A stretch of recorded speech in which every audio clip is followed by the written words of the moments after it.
Hey everybody, it's Matt Williams with another Brand Federation Cold Take. Those of you who know me know that I spent 27 years in the ad agency business, working for an agency that is owned by one of the big global holding companies, one that was involved in some news recently with Omnicom buying Interpublic Group. The agency I worked for was owned by Interpublic Group. So I have a pretty good knowledge of how those holding companies think and how they work. So rather than replying to all the texts that have been blowing up my phone asking me what I think about this big news, I thought I'd throw it out on a cold take and see what you think about the big news. I worked for an agency that's owned by Interpublic, so I know the Interpublic folks really well. And I was CEO of that agency, so I spent a lot of time working with the management of Interpublic. They are really smart people.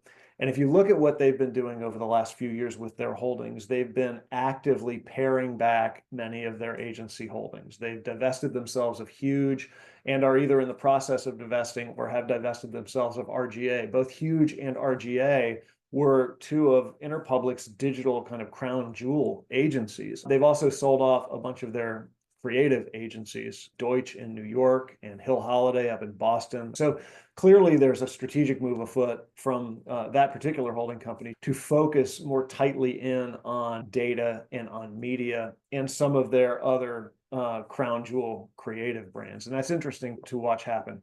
What do I think is going on here? Well, when industries get under pressure, the way the advertising industry holding company model has been under pressure for the last couple of decades, they start to consolidate.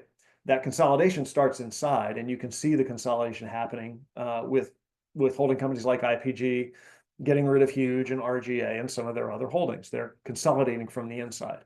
At some point, the management of IPG said, okay, this internal consolidation is not going to get us where we need to go. We need to take the next big step, which is to find a partner and essentially retreat to scale. So that scale protects them from a lot of the pressures that are plaguing the holding company industry right now and gives them an opportunity to create even more efficiencies, which can be Greek for layoffs, but this new company is definitely going to be more efficient. And that's a smart strategic thing as it relates to the holding companies. It's smart financially because it brings new efficiency and that efficiency will help them survive, but also because I think it starts to play into the major strategic argument that a holding company can make to a marketer, to a potential client. And that is holding companies exist for scale. And what services do holding companies offer that benefit from that scale? Well, one is data. We know data is on the forefront of the marketing business in general, and the holding companies have invested millions, if not billions of dollars in data capabilities. That data capability benefits from scale, right? More data, more scale, more technology, you get better at data. That's important. The other part of their business that benefits most from scale is media buying. So when they can pool all their clients' media spend together, they can use that pooled spend to use it as leverage in negotiations against their media channels that they spend that money with. The bigger that pool gets, the bigger their stick with the media channels is. So scale is a big benefit in the media business as well. Scale is also a benefit in one other place, and that is in global deployment of advertising. So if you look at the big global creative networks that these holding companies own, Omnicom owns BBDO, great big global agency network. IPG owns an agency called McCann, which is one of the biggest global agency networks. And if you're a giant global marketer, you're going to hire those agencies to deploy your marketing program around the world because they're going to do it more efficiently, more creatively, and cheaper than you would be able to do it if you build it on your own. But again, that's a scale benefit on the creative side of the business. So scale benefits in three areas: data, media, and global creative deployment. Now, there's another part of the holding company business that doesn't rely on scale, and those are those creative agencies that they own. And you're seeing them pare those creative agencies down because they don't benefit from the scale argument. I think what's going to happen is you're going to see holding companies continue to pare down those creative offerings until they're left with only the best creative brands. You're going to see IPG keeping a brand like the Martin Agency, the agency I used to work for, which is a great creative brand.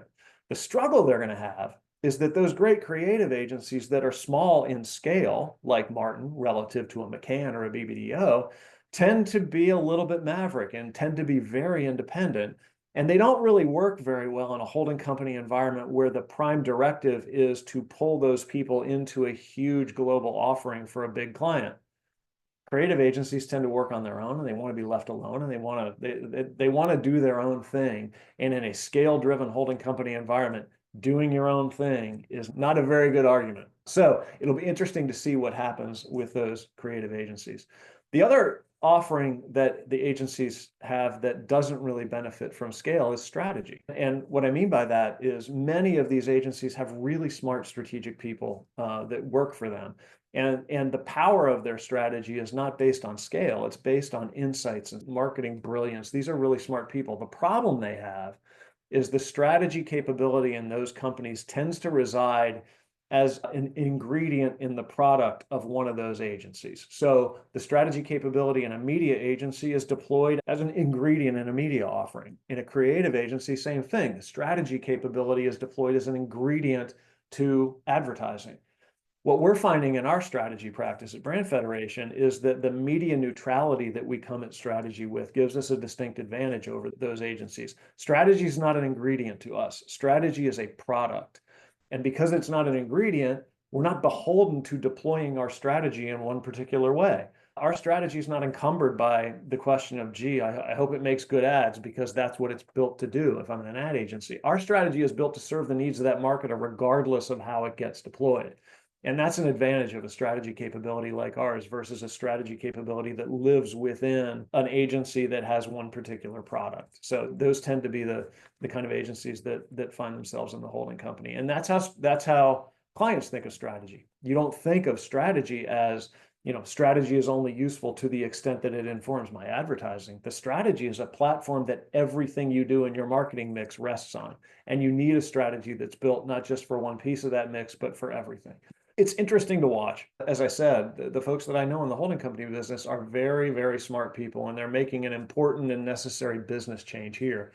It's going to, I think, spawn lots of other consolidation in the holding companies. So if you look at some of the smaller holding companies like a Havas, I'm sure Havas in their suite of offices right now somewhere are thinking, who can I pair up with? I need to consolidate. Scale is the name of the game, and scale became an even bigger game now that Omnicom and IPG are together. So the smaller holding companies are going to be looking for partners frantically right now if they're going to be able to survive. So it'll be interesting to watch who pairs up with whom.